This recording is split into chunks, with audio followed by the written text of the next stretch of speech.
తెలంగాణకు మణిహారంగా పిలువబడే సింగరేణిలో ఈ నెల 27న గుర్తింపు సంఘం ఎన్నికలు జరగనున్నాయి. ఈ నేపథ్యంలో అధికార ప్రతిపక్ష పార్టీలు తమ అనుబంధ గుర్తింపు సంఘాలను గెలిపించుకోవడానికి అన్ని రకాల ఏర్పాట్లను సిద్ధం చేసుకుంటున్నాయి. గత ప్రభుత్వ హయాంలో ప్రభుత్వ అనుబంధ సంఘమైనటువంటి టీబీజీకేఎస్ 2 సంవత్సరాలుగా ఎన్నికలు జరగకుండా వాయిదా వేయడంతో కార్మికులు హక్కులు సాధించుకోకుండా నష్టపోయారని ఎన్నికలు జరగాలంటున్న సింగరేణి కార్మిక సంఘ నాయకులతో మరింత సమాచారం మా ప్రతినిధి శ్రీనివాస్ లైవ్ ద్వారా అందిస్తారు.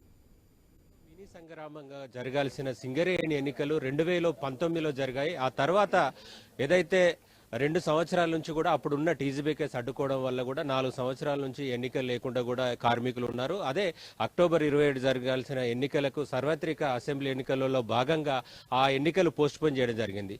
ఈ నెలలో జరగాల్సిన ఎన్నికలు కూడా కోర్టు తీర్పు వల్ల కూడా వేచూసిన పరిస్థితి. అసలు ఎన్నికలపైన యూనియన్ నాయకులు ఏమనుకుంటున్నారో మనం తెలుసుకునే ప్రయత్నం చేద్దాం.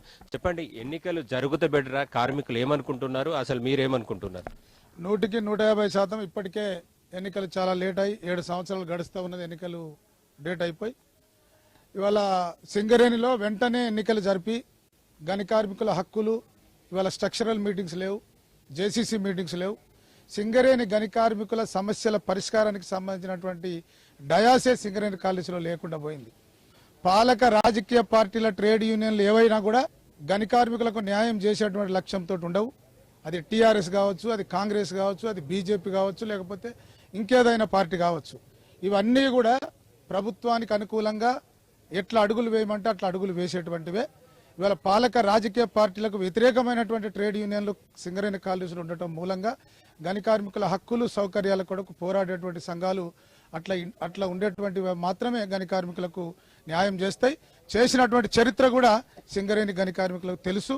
వెంటనే ఎన్నికలు జరగాలి. ఇవాళ ఈ నెల 27 తారీఖున తప్పకుండా ఎన్నికలు జరిగేటువంటి పరిస్థితి ఉన్నది. ఇవాళ ఏవైతే అడ్డుకుంటా ఉన్నాయో ప్రధానంగా ఐఎన్టీసీ అనేటువంటిది, అట్లాగే సింగరేణి మేనేజ్మెంట్ ఎన్నికలు అడ్డుకుంటానికి చూస్తూ ఉన్నది. గత పాలకులు చేసింది అదే, రాజకీయ పార్టీ టీఆర్ఎస్ పార్టీ అనుబంధ టీబీజీకే చేసింది అదే, నేడు వచ్చినటువంటి కాంగ్రెస్ పార్టీ అనుబంధ ఐఎన్టీసీ చేసేటువంటిది కూడా అదే కనబడతా ఉంది. ఇవాళ అక్కడ ఉన్నటువంటి మేజిస్ట్రేట్ ఏమంటుండంటే, మీరు ఆల్రెడీ ఇప్పటికే జనరల్ ఎలక్షన్ల తర్వాత వెంటనే ఎన్నికలు పెడదామని చెప్పేసి ఇవాళ ఐఎన్టీసీగా మీరు అండర్టేకింగ్ ఇచ్చారు, సింగరేణి మేనేజ్మెంట్గా మీరు అండర్టేకింగ్ ఇచ్చారు. కాబట్టి ఎట్టి పరిస్థితుల్లో ఎన్నిక అప్పుడు కుదరదని చెప్పేసి వారు అంటూ ఉన్నారు. అయితే గతంలో టీజీబీకేస్ అధికారుల నుండే ఒక 2 సంవత్సరాలు కాలయాపన చేసింది. ఇప్పుడు ఏదైతే కాంగ్రెస్ పార్టీ ప్రభుత్వం ఏర్పడింది, ఆ పార్టీ అనుబంధ సంస్థగా మీరు ఎన్నికలు జరగాలనుకుంటున్నారా? అసలు ఏమనుకుంటున్నారు? ఇప్పటికే 2 సంవత్సరాలు లేట్ అయింది ఎలక్షన్ జరగాల్సినవి.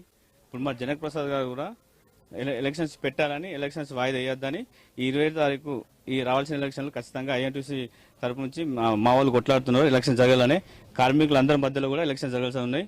మేము కూడా ఒక 6 గ్యారెంటీలను పెట్టినాం.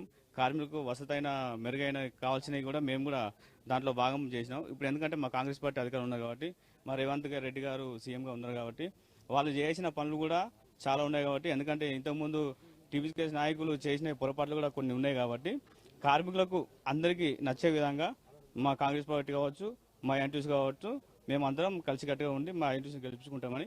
ఇప్పటికే లేట్ అయినాయి కాబట్టి ఇప్పుడు జరిపితే ఎంత తొందరగా జరిగితే అంత మేలని మేము కోరుకుంటున్నాం. మీరేమనుకుంటున్నారు? ఎన్నికల పైన మీరేమనుకుంటున్నారు? జరగాలనుకుంటున్నారా? వాయిదా పడాలనుకుంటున్నారా? అసలు కార్మికులు ఏం కోరుకుంటున్నారు? CI2 Singareni college employees union తరఫున ఈ ఎన్నికలు ఖచ్చితంగా జరగాలని చెప్పేసి మేము అభిప్రాయపడతా ఉన్నాం. గతంలో అన్ని యూనియన్ల మీటింగ్ పెట్టినప్పుడు కూడా అందరూ రాతపూర్వకంగా రాసి ఇవ్వడం జరిగింది. ఇప్పుడు ఐఎన్టీసీ వాళ్ళు కూడా అప్పుడు రాసిచ్చారు. తీరా ఇప్పుడు గవర్నమెంట్ మారిన తర్వాత ఐఎన్టీసీ వాళ్ళు డైరెక్ట్గా చేయకుండా పరోక్షంగా ప్రభుత్వంతో ద్వారా ప్రయత్నం చేసి ఎన్నికలు వాయిదా వేయించేటటువంటి ప్రయత్నం చేస్తున్నారు. అలా కాకుండా ఎన్నికలు జరపాలని చెప్పేసి హైకోర్టు ఆర్డర్ ప్రకారంగా జరగాలని చెప్పేసి మేము అందరూ కోరుకుంటున్నారు. కార్మికులు కూడా ఎన్నికలు జరపాలని చెప్పి కోరుకుంటా ఉన్నారు. కాబట్టి CI2గా మేము దానికి కట్టుబడి ఉన్నాం. ఎన్నికలు జరపాల్సిందే. ఇప్పటికీ 90% ప్రచారం అయిపోయింది. ఇప్పటికి మొత్తం అన్ని యూనియన్లు వేల రూపాయలు ఖర్చులు పెట్టుకొని బ్యానర్లు, కటౌట్లు, ప్రచారాలు, అలాగే రకం మీటింగ్లు, ఏర్పాట్లు అన్ని చేసుకున్నారు. రాష్ట్ర నాయకులు, ఆల్ ఇండియా నాయకులు వచ్చిపోయారు. కాబట్టి ఒక 90% దశ అయిపోయిన తర్వాత ఇప్పుడు వాయిదా వేయడానికి ఎటువంటి అవకాశం లేదు. ప్రభుత్వం కొంటి సాకు లేదో చెప్తుంది. ఇప్పుడు ఎన్నికలైపోయి ప్రభుత్వం ఏర్పడి మంత్రివర్గం కూడా ఏర్పడిన తర్వాత పరిపాలన కొనసాగుతున్న తర్వాత ప్రజాస్వామ్యబద్ధంగా జరగాల్సినటువంటి చట్టబద్ధంగా జరగాల్సిన ఎన్నికల్ని ఖచ్చితంగా జరపాలని చెప్పేసి కోరుతున్నాం. ఎందుకంటే గత ప్రభుత్వం ఇచ్చిన ముఖ్యమైన హామీలు సింగరేణిలో అమలు కాలేదు. సింగరేణికి చెల్లించాల్సిన బకాయిలన్నీ కూడా రాష్ట్ర ప్రభుత్వం దగ్గర పెండింగ్ లో ఉన్నాయి.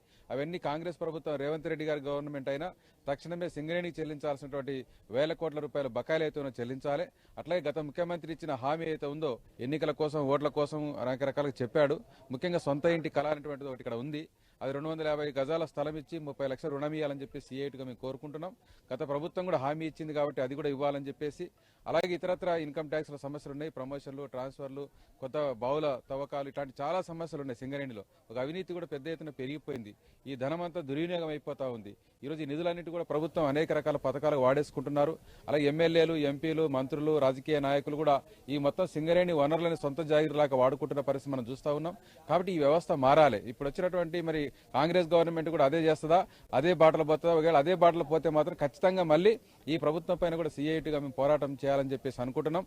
ఈ ఎన్నికల్లో అందరూ కూడా కార్మికులు ఆలోచన చేసుకుని ఒక అవకాశం ఇచ్చి గెలిపించాలని చెప్పేసి కూడా విజ్ఞప్తి చేస్తున్నాం.